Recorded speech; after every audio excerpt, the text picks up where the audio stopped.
नमस्कार दोस्तों, education study 100 में पुनः आपका स्वागत है। जैसा कि यह जो प्रश्न हम करवाएंगे दूसरा पार्ट होगा और आने वाले समय में अब हम नेक्स्ट चैप्टर पढ़ाएंगे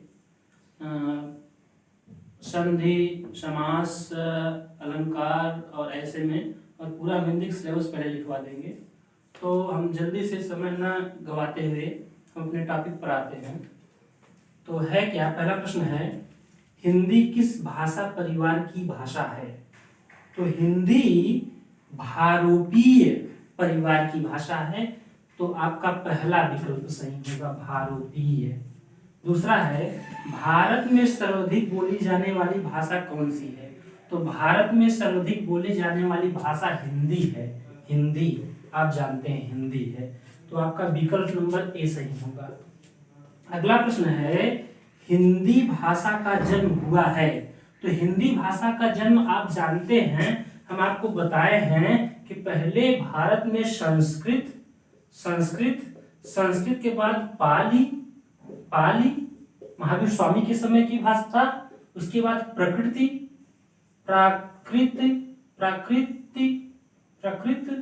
प्राकृत महावीर स्वामी, एक गौतम बुद्ध के समय की भाषा, एक महावीर स्वामी के समय की भाषा, उसके बाद अपभ्रंश और अपभ्रंश के बाद हिंदी।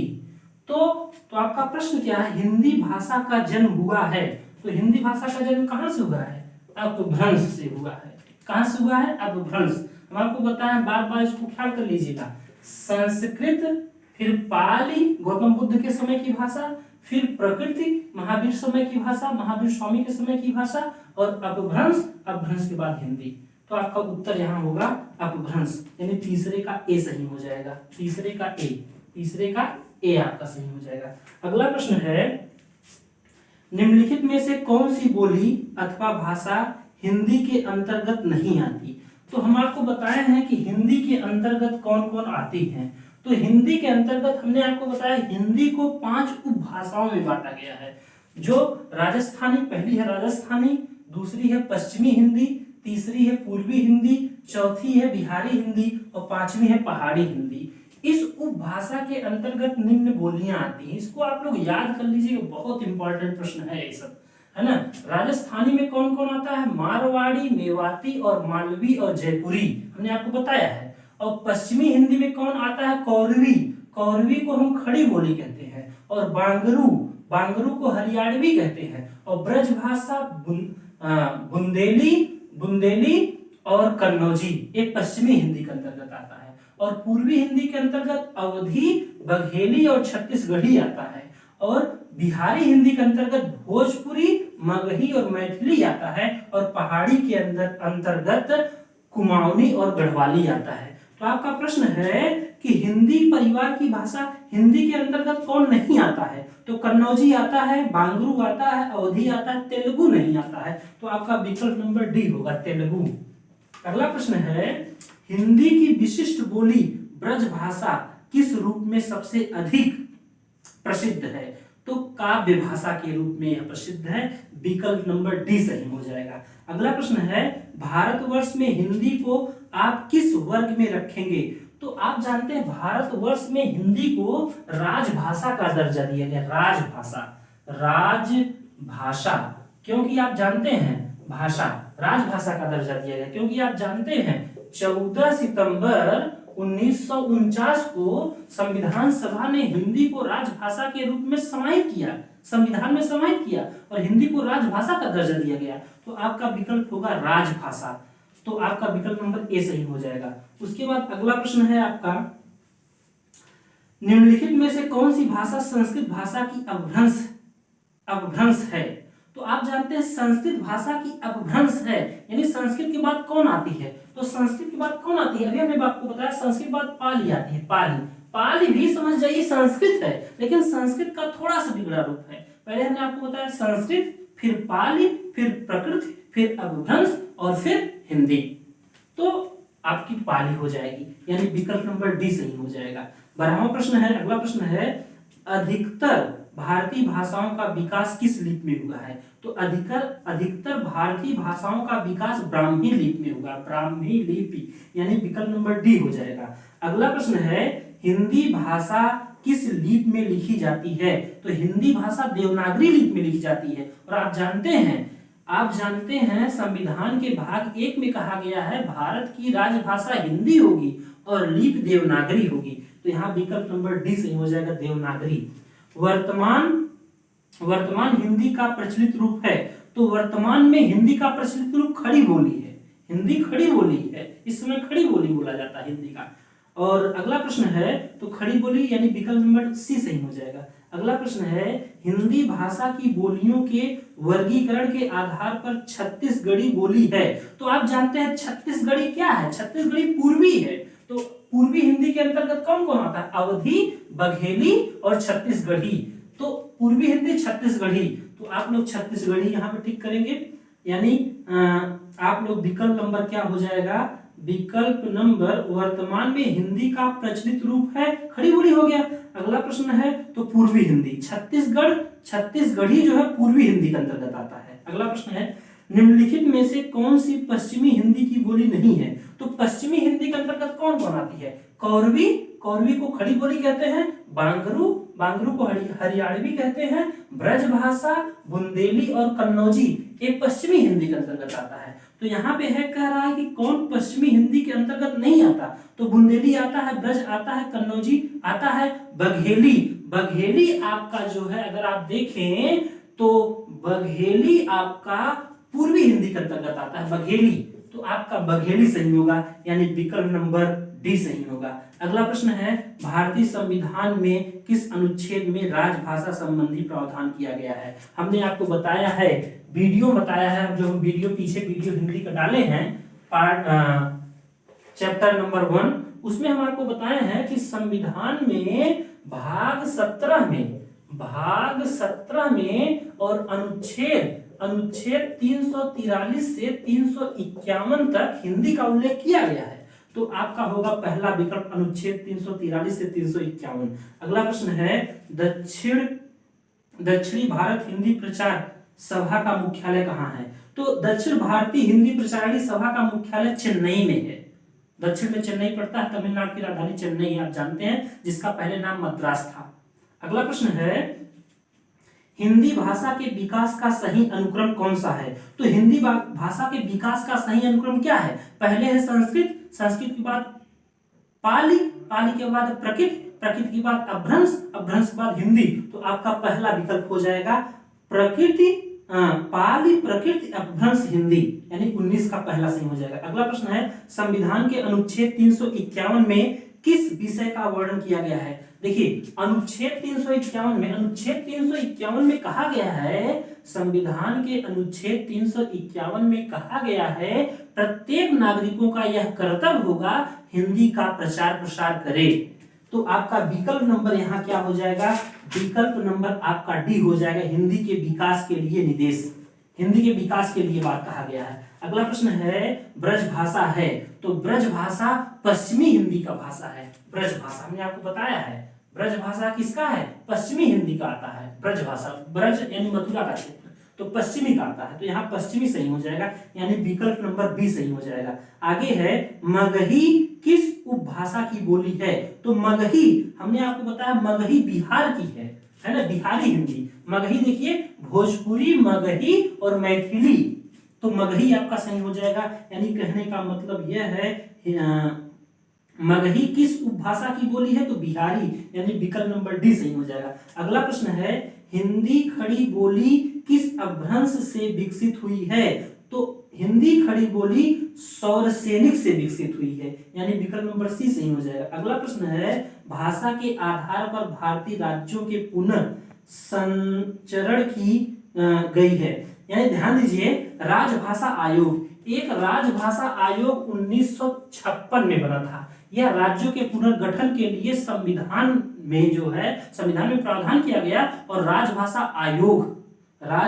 आयोग का एक जो है पुनर्गठन अधिनियम पास किया गया, राज्य पुनर्गठन अधिनियम 1956। तो यहाँ पे आपका विकल्प नंबर डी हो जाएगा। अगला प्रश्न है भाषाई आधार पर सर्वप्रथम किस राज्य का गठन किया गया? हम आपको बताएं जब हमारा देश स्वतंत्र हो गया उसके बाद संविधान का निर्माण होने लगा। उसके बाद ये बात होने लगी, लोगों के सामने चुनौती आई कि राज्यों का गठन किस आधार पर हो। तो यहाँ पे आंध्र प्रदेश में तेलुगु भाषा के लोगों ने, एक रामुल्लू नाम का व्यक्ति था, वह जो है तेलुगु भाषा के आधार पर आंध्र प्रदेश के गठन की मांग कर दिया और वह जो है आमरण अनशन कर दिया। और आमरण अनशन करने के बाद 56 दिन बाद रामुल्लू की मृत्यु हो गई। और रामुल्लू की मृत्यु हो गई तो उसमें जो है उस समय पंडित जवाहरलाल नेहरू प्रधानमंत्री थे।